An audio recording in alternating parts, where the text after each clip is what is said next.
Hello, good morning student. कैसे हो? I hope so आप सब अच्छे होंगे। आज हम देखने वाले हिस्ट्री का lesson number 7, from the shelter to village statement. मतलब आश्रय से लेकर गांव की बस्ती तक। ठीक है, तो फर्स्ट है हमारा शेल्टर, मतलब आश्रय। शेल्टर मतलब क्या होता है?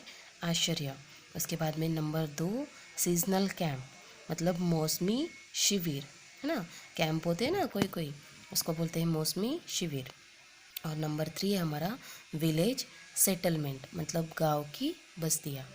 हम फर्स्ट देखेंगे हमारा शेल्टर, मतलब आश्रय। In the fifth lesson, we saw that the Netherland lived mainly in caves. पांचवें पाठ में हमने देखा कि जो नेदरथल है मुख्य रूप से गुफाओं में रहते हैं, है ना। At that time the climate in Europe was easterly cold. क्या कहा गया है कि उस समय यूरोप में जलवायु बेहद ठंडी थी। द नेदरलैंड द नेदरथल्स, क्या है वो? Neanderthals. The Neanderthals could protect themselves is from the freezing temperature because they wore leather clothing and made use of fire। क्या कहा गया है कि नेदरथल ठंड के तापमान से खुद को बचा सकते थे क्योंकि उन्होंने चमड़े के कपड़े पहनने और आग का इस्तेमाल किया। शायद ये पर्याप्त नहीं था, है ना। क्या कहा गया है? Perhaps that was not that is why they used animal hide to erect, है ना, erect tent inside the caves for warmth। क्या कहा गया है? यही कारण है कि उन्होंने गर्मी के लिए गुफाओं के अंदर टेंट लगाने के लिए जानवरों के खाल का इस्तेमाल किया।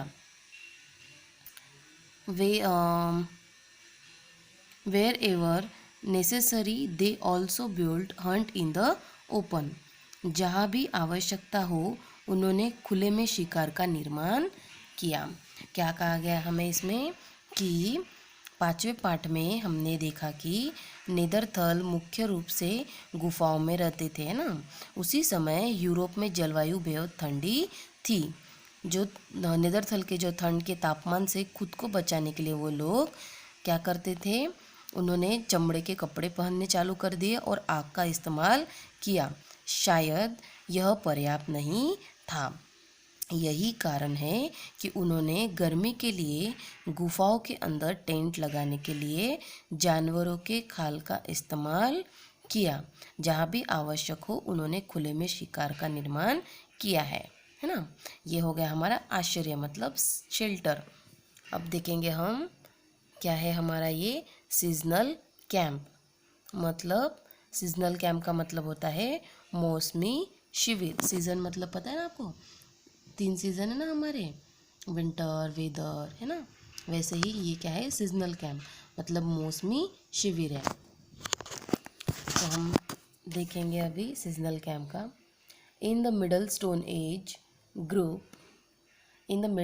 Age groups of homo sapiens had establish camp all over the world. क्या कहा गया है कि मध्य पाषाण युग में होमोसेपियंस के समूहों ने पूरी दुनिया में शिविर स्थापित किए थे।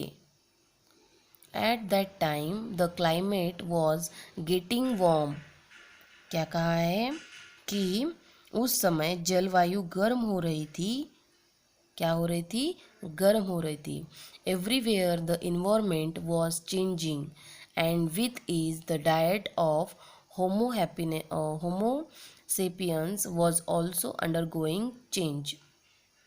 क्या कहा गया है कि हर जगह उस समय जलवायु गर्म हो रही थी, हर जगह पर्यावरण बदल रहा था और इसके साथ होमोसेपियंस का भी आहार भी परिवर्तन के दौर से गुजर रहा था। By the time of the Middle Stone Age, big animals like mammoths were on the way of extinctions due to the changing environment, and also because they were hunter on the very large scale. क्या कहा गया है कि मध्य पाषाण युग में समय तक विशाल जानवर जैसे जानवर बदलते परिवेश के कारण विलुप्त होने के रास्ते पर थे, और इसलिए भी कि उनका बड़े पैमाने पर शिकार किया गया था। यही कारण है कि होमो सेपियंस ने बड़े पैमाने पर मछली पकड़ने की ओर रुख कर लिया था। That is why Homo sapiens had largely turned to fishing. He also began to depend of more on hunting smaller animals like the wild boar, deer, mountain goat and sheep. क्या कहा गया है कि शिकार किया, ये कारण यही थे कि होमोपेंस के बड़े पैमाने पर मछली पकड़ने का रुख ले लिया था। उन्होंने जंगली सुअर, हिरन, पहाड़ी बकरी और भेड़ जैसे छोटे जानवरों के शिकार पर भी निर्भर रहना शुरू कर दिया था। क्या कहा गया हमें इसके अंदर, मौसमी शिविर के अंदर, कि मध्य पाषाण युग में होमो सेपियंस के समूह ने पूरी दुनिया में शिविर स्थापित किए थे। उस समय जलवायु गर्म हो रही थी, हर जगह पर्यावरण बदल रहा था, और इसके साथ होमो सेपियंस का आहार भी परिवर्तन के दौरान से गुजर रहा था। मध्य पाषाण युग में समय तक विशाल जानवर बदलते परिवेश के कारण विलुप्त होने लगे थे या विलुप्त होने के रास्ते पर थे, और इसलिए भी कि उनका बड़े पैमाने पर शिकार किया गया था। यही कारण है कि होमो सेपियंस ने बड़े पैमाने पर हिरन, पहाड़ी बकरी और भेड़ जैसे छोटे जानवरों के शिकार पर भी निर्भर रहना शुरू कर दिया था। इतना समझ में आपको? आगे का हम देखेंगे अगले लेसन में। तो मिलते हैं हम अगले लेसन में। बाय।